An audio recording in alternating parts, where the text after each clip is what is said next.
open-air cases are a niche style case that many extreme enthusiasts use to showcase their builds. But Robey, what about a case that can do both? Whoa, wait a minute. You mean a closed style look or an open air look? Well, say no more. Introducing the Thermaltake Core P6 tempered glass mid-tower chassis. Now this is a case that can transform from a closed style case to an open air case. But how? And which is better? Well, we should find out right here, right now on Robeytech.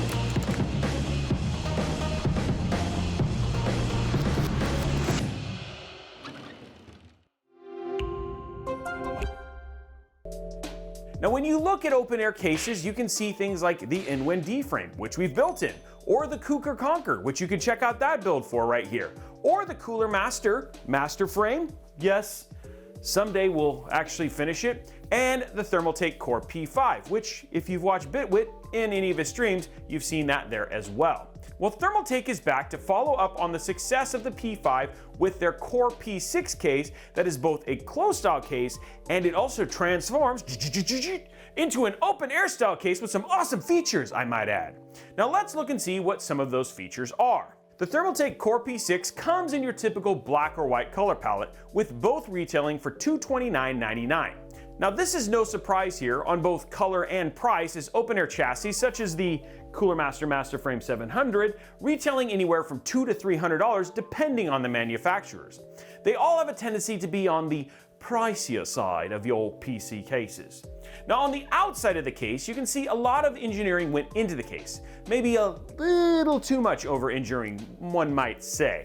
I mean, you can literally take the whole case apart, as Thermaltake calls it DMD, which is Dismantable Modular Design.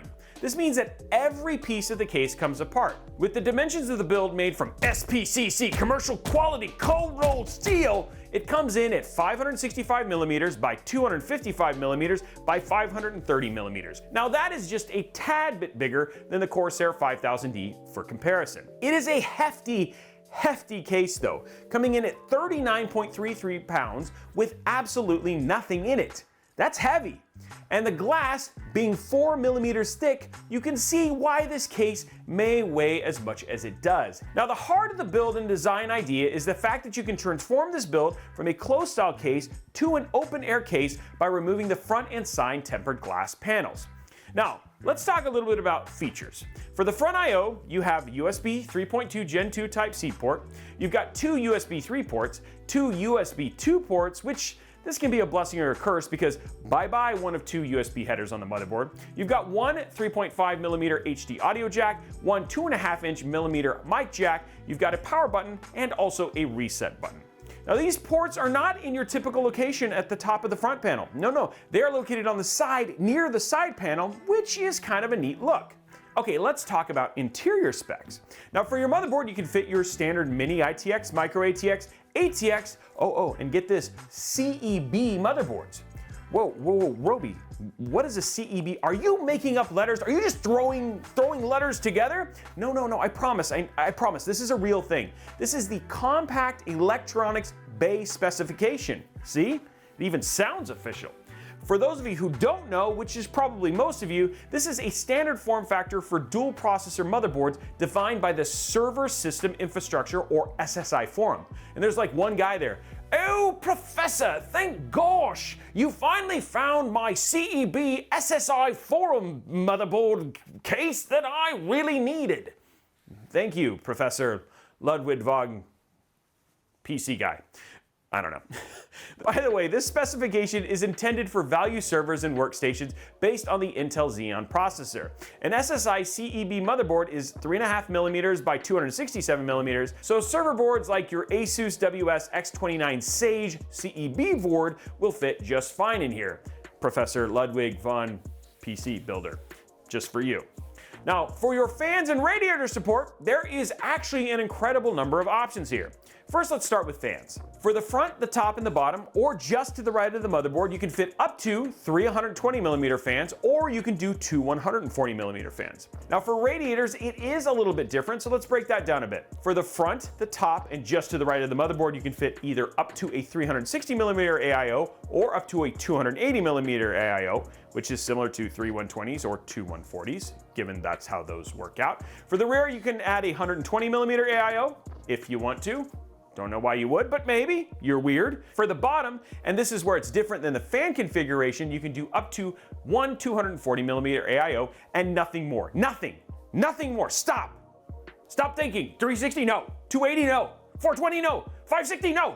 530, Anyway, that's still a lot of configurations, and we're glad to see it. A case this massive, albeit it is a mid-tower chassis, should have those configs in it.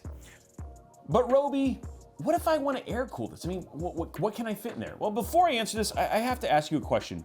Why are you buying this case for air cooling? This is not a case you want to air cool in. In fact, you probably want to look at something like the 4000D or maybe the 5000D airflow. So you can fit an air cooler up to 180mm in height. So coolers such as like your Be Quiet DRP4, the Noctua NH-D14S Chromax Black, or the Cooler Master Master Air MA620M, or if you want to get crazy, that really wild looking T400 CPU from Thermaltake, all of these are fit and options that you have for this case. But what about GPU, Robey? What fits in the case there, huh? Do you know? Well, I do. There are 2 different options with 2 different configurations each. Woohoo, like I said, maybe over-engineered it much? Up to you. These options are for with or without a reservoir for custom cooling, and with or without a radiator in the front. With a reservoir, guess what? You can do 300mm. Without a reservoir, 400mm. With a front-mounted AIO, 430mm. Without a front-mounted AIO, 458mm. Without a case, nothing. So cards like the Gigabyte Aorus Extreme 3080 Ti Big Boy or that XFX Mercs 319-6900 XT will fit in here in some instances. Just be mindful of the length of your card when you're building your PC and what configuration you're doing. Now for your storage in the cable management area, you can fit 3 3.5-inch HDDs or 3 2.5-inch SSDs at the top. You can do 3 3.5-inch HDDs or 3 2.5-inch SSDs at the bottom. In the front, you can fit 1 2.5-inch SSD at the bottom of the case or 1 2.5-inch SSD on the right side of the PSU shroud if you're looking at it head on. And finally, for your PSU, the case can support a PSU up to 200mm in length, so your Thermaltake Tough Power GF1 1200 watt 80 plus gold or your Corsair HX 1200 80 plus platinum power supplies will fit inside. Now that we have the specs out of the way, let me backtrack a little bit and tell you about a few great features on the Thermaltake Core P6. Now I mentioned wall mounting, and yes, you can mount this on your wall, but remember the case is 39 pounds without parts in it. So when you're adding all those parts, you want to be sure to grab a mount that can support that weight, just as an FYI. And you can check out all of that stuff in the Thermaltake website, which we've listed down below. Now, speaking of weight, most GPUs are pretty heavy the higher you get. The Thermaltake Core P6 comes with a riser cable bracket on the top of the PSU shroud and an extra L-shaped GPU bracket in the accessory box to not only enable vertical mounting GPU, but it'll help you reduce the weight put on the PCIe slots. You can also install the bracket in 3 different variations. Now we mentioned the PCIe slots, and the Thermaltake Core P6 has an option that not many other cases do. The 7 PCI slots are rotatable, so you can mount your GPU horizontally or vertically inside of the Thermaltake Core P6. It's worth mentioning that the PCIe riser cable to do this is optional and a separate charge from the case itself. You also get a PSU shroud cover to hide the cables, but it has a cutout to showcase your PSU a bit more, as some PSUs now have those awesome digital screens that are actually showing you the power usage and power levels that you're currently using, or just graphics and pretty pew-pew-pew-pews. Now before we get into the build, there's one more thing I want to basically mention. Thermaltake has been in business for over 20 years, and they were founded in 1999 and have put a lot of time and effort into the case as it's built for makers. Thermaltake practices and incorporates the idea of maker movement as well as 3D printing.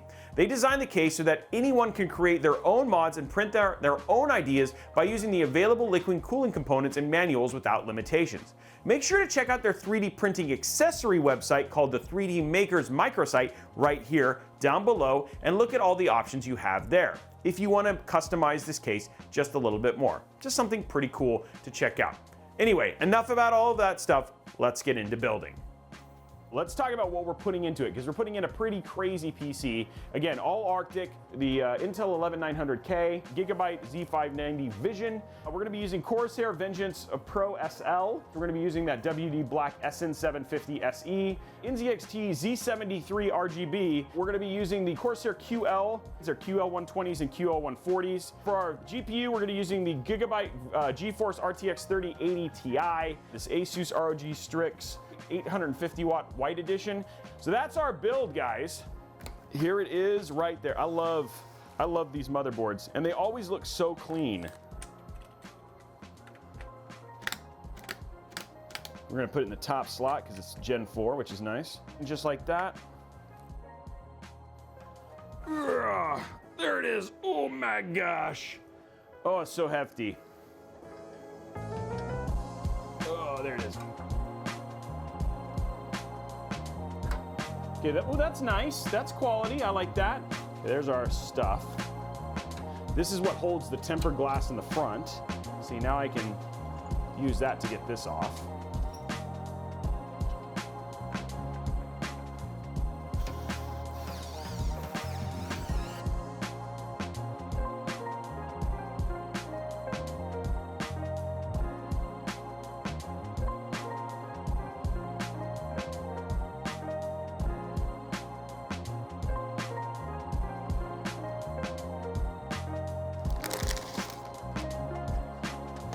There we go. Look at that.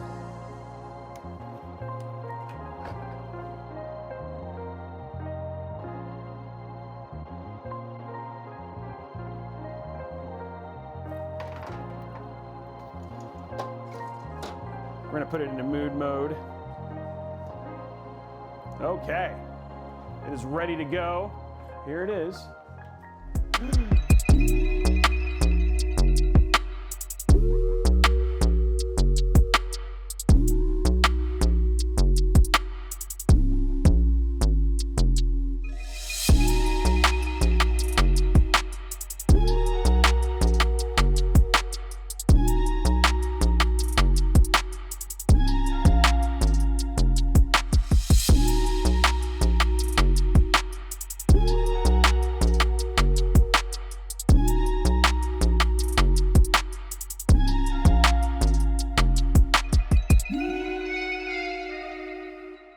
So building in the Thermaltake Core P6 is actually quite a bit of fun. Albeit, given how much this case can do, you're going to have some potential head-scratching moments when you come to certain points of your build. That's not to say it's bad, but given all the functional options of this case, there are some, how do I do this? Moments in the case that are potentially going to lead to some manual reading for clarification.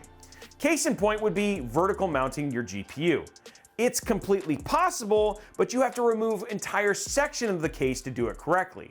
And unlike, say, your Fractal Torrent, where you're just adding like something like a simple bracket. I think the other thing really worth noting here when you think about building is that for as cool as that side mount is for radiator fan mounting next to the motherboard, you're going to potentially run into issues with your cable management given you're going to be working your way around that large open space on the left-hand side. Given the number of fans you may choose to install in this case, and depending on the RGB environment you are using, you may find yourself putting hubs in weird locations or potentially having more hub-like boxes because of how you have to route the cables to not cut across those fans. Though let's be honest, some of you probably won't care and will do whatever you want anyway, and shout out in the comments below if that's you. A couple of final bits and then we'll move on to thermals. There is a bit of weirdness when routing your front panel connections, just given you need to run through the PSU shroud and then up to the motherboard via some routing holes. I just wouldn't recommend putting your PSU in first, and getting your mobile all hooked up before installing your PSU is going to be the way to go. Speaking of routing holes, this case seems to be missing some, mainly one directly center next to the motherboard and up near where the EPS CPU cables are normally routed.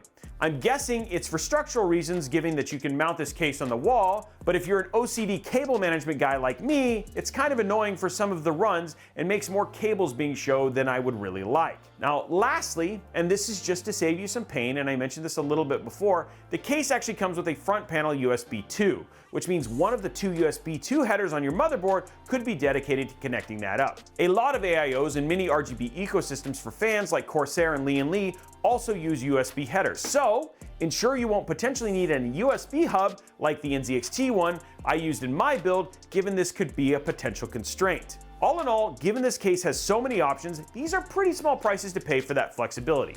Oh, and I also have to applaud Thermaltake on trying to give you lots of ways to hide your cables in the back. So the build experience is good, Robey.